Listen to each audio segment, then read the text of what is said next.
What's up, guys? I'm wearing a headband. Whoa, my hair is really gross right now. There's like roots, and when you have roots, it's not very pretty. No, not at all.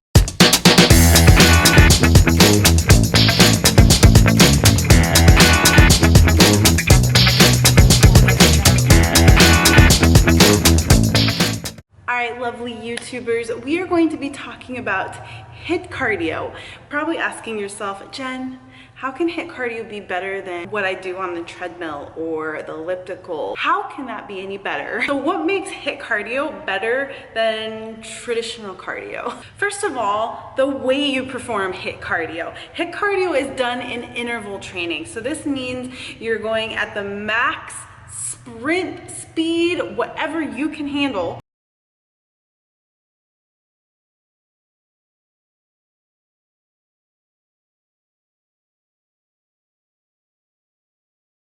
That's your max for a certain amount of time, and then you recover for a certain amount of time. So whereas most other cardio, you're just going at the same speed for the same amount of time. So you would pretty much call that like marathon cardio. With HIIT training, you're never allowing your body to adjust or adapt to the same intensity level. There's so many different ways of doing HIIT training. I mean, I can't even begin to start naming off or even like giving you a routine, because HIIT training can be whatever you want it to be. It depends on the individual, how they want to do it, how long they want to do it for, and that's the beauty of HIIT training. It's never the same exact thing, so you can be as creative as you want, because there's going to be one way that one particular individual likes and that this person won't like. So you have that full control of doing whatever you want in whatever form. HIIT training never has to be done on a cardio machine. It can be done outside. It can be done at a track. It can be done on bleachers. It can be done on punching bags. It can be done in a group exercise room or just right here. It can be done anywhere, on your stairs of your apartments or on a playground. So the key is just really pushing through on a high intensity moment and then allowing yourself to recover on the low intensity moments, which is your recovery period. What makes HIIT training the most effective fat burning method? So HIIT training produces more post-oxygen consumption, or most people know it as EPOC, E-P-O-C. Basically, what that means is it's increasing your metabolic rate. The fat burning does not stop when you stop training, or HIIT training. It actually continues even after that. So I've talked about in my recent videos about the different muscle fibers and the different ways of training. We have anaerobic and aerobic training, and the different muscle fibers that are used in those training methods. Now, when you're doing aerobic training, which is like the treadmill, and doing long durations, you're actually just creating more muscle endurance than you are burning fat. And with the long cardio sessions, in the long run, you're going to start getting muscle loss. Have you ever looked at a marathon runner? They're really, really lean people. Like, they still have muscle definition, but it's really lean because of the endurance training. They don't have the size and the curves like somebody who does more resistance training, more weight training. So you have to look at those different types of people. And so it just depends on you and what kind of look you're going for. HIIT training increases speed, power, endurance, and the metabolic rate of your body. And it also helps you burn fat faster. Oh, did you know that? Did you know that?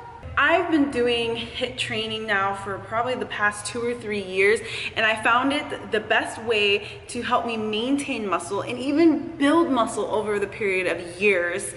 And no matter what body fat percentage I've been, that I fluctuate high, low, I've always been maintaining a desirable physique. I never just like gain a bunch of weight and then lose it, gain a bunch of weight and lose it. So I'm always able to really maintain that physique all year round, no matter what body fat percentage I am. Now the key with HIIT training is you always want to warm up before you do it. You don't want to just jump into HIIT training. It's just like when you go to lift weights or lift a really heavy weight, you're always warming up your muscles, the muscle fibers in your body before you just jump into it. It could be 10 minutes of just walking on the treadmill or the Stairmaster, or stretching, or doing something really, really light and very like moderate before you go into the intensity of your exercise. Talked about this before. The more weight and the more power, the more intensity in your training, the more glycogen that's pulled from your muscle tissues and your fat stores to be used as energy.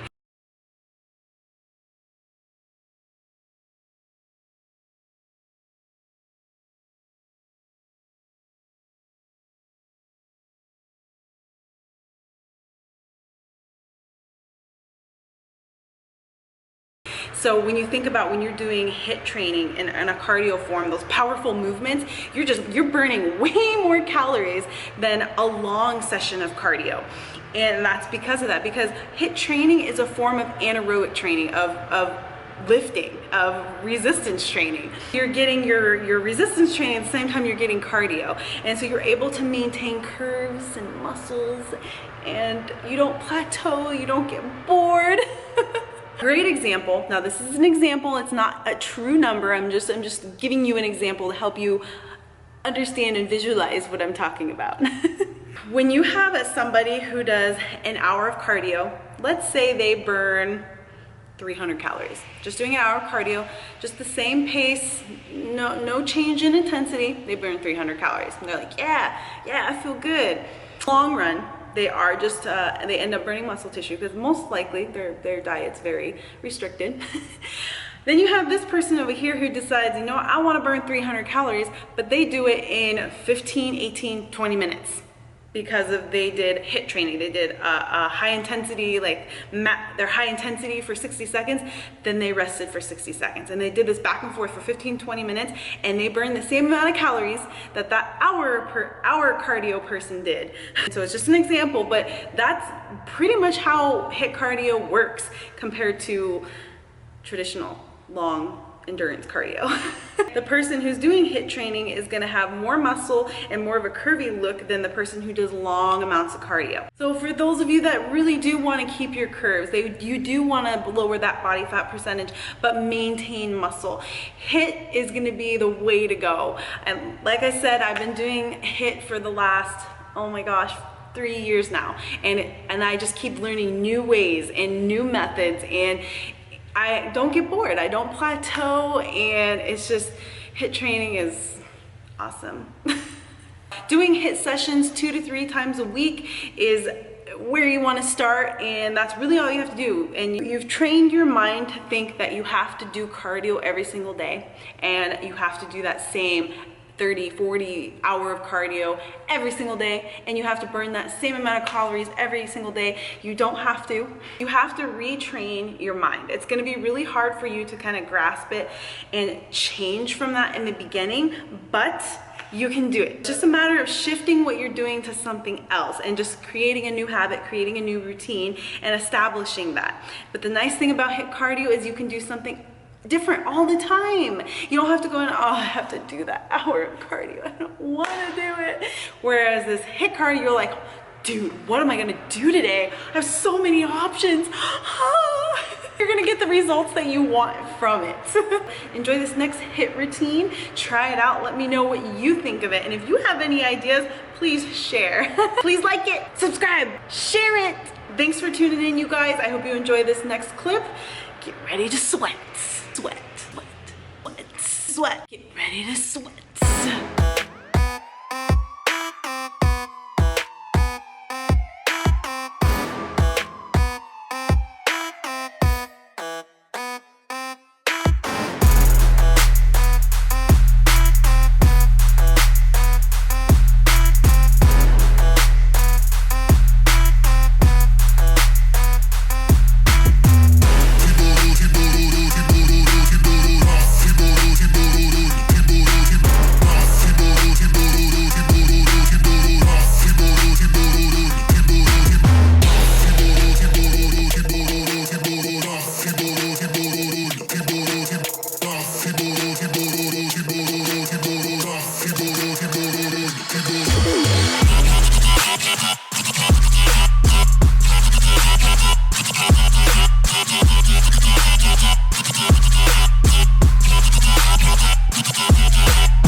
it's done, ladies and gents.